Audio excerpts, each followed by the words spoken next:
Hey Reddit, when did your "something's not right here" gut feeling ever save you? I used to just drive around country roads when I would feel stressed out or sad as a way to just get away and listen to music. One evening I was driving with my best friend in the car and we're on a gravel road that has a huge hill. We were driving towards the sunset but it was winter and the light was fading fast. As the car started down the hill I had this moment where I thought to myself my brights should be on and I flicked them on and at the bottom of this super steep hill stood 6 deer on the road. I slammed on the brakes and the car turned sideways and skidded to a stop like 4 feet from the deer. Those stupid deer didn't even move, they just stared into the passenger side of my car and my best friend pointed at them and said, "Hey, deer." The car was fine, we were fine, and Bambi was all good. I don't drive around like that anymore. My sister since she was about 5 was always obsessed with tsunamis and would always ask my dad every night before she went to sleep if there would be a tsunami that night. We lived on a beach. About 5 years later when our family was holidaying in Samoa an earthquake struck at about 6 a.m. It was only a dull low rumble but went on for over a minute. Everyone at the resort woke up and went outside for a few minutes then went back to bed. My sister, having been obsessed with tsunamis, ran down to look at the water and noticed the sea going out and saved a lot of lives including my own. There was about a minute from her noticing till the tsunami hit. Luckily for us there was a cliff right behind the resort, if not a lot more people would have been killed.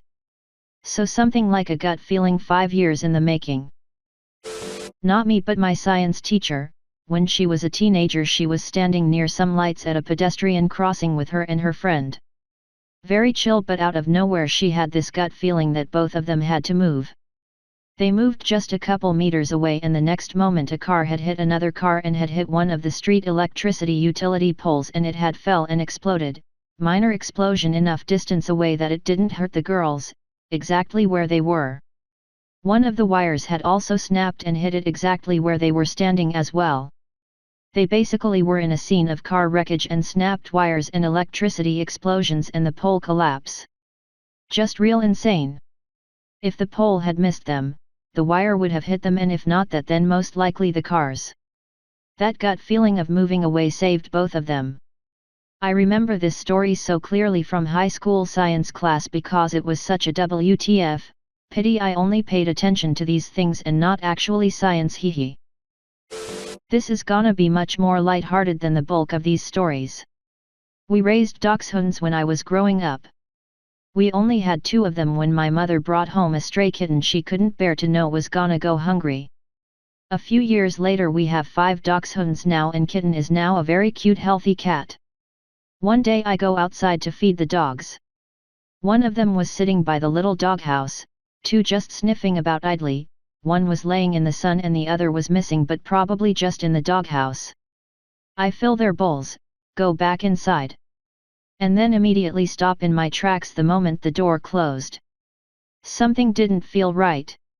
I don't know if it was because specifically the matriarch of these dachshunds was sitting by the doghouse, or if it was because she was sitting directly in front the doghouse entryway like they never do, or if maybe I just unconsciously noticed how attentive this normally scatterbrained dog was being, but I rush outside and make eye contact with her. She moves over and sits facing the entrance and up nods her head/nose, which she's been trained to do when she is pointing to something that needs our attention. The cat had kittens. It was surprising because she never had a span of noisy weeks when she was going in heat.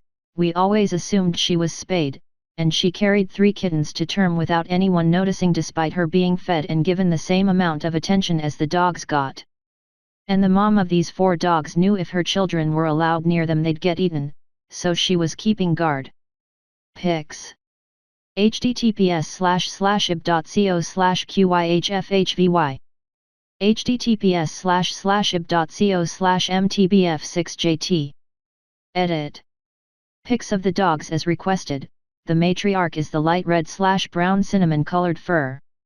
https://ib.co/nz-year7yg https://ib.co/vmw8fyj https://ib.co/qdcgcpq https://ib.co/c82lk3t. I went to hospital with shortness of breath and my heart racing. They did a chest x-ray, blood test for blood clots, ECG, and a few other tests, but all came back normal. After observing me overnight, everything still looked good, oxygen saturation was perfect, my heart rate was still a bit elevated but nothing too crazy, and it seemed that it was likely leftover symptoms from a bad virus that I'd had a week or so earlier. The ER doctor asks me how I would feel if they sent me home, and I just had a bad feeling about it all. I told him as such, and that I had no real basis for it except that I just felt off about it. He said, fair enough, let's try one more test, and if that comes back negative then we'll send you up to general medicine and see if they can track something down. That test was a VQ scan that found, despite all other tests showing no results for blood clots, I actually had a whole bunch of them in both lungs.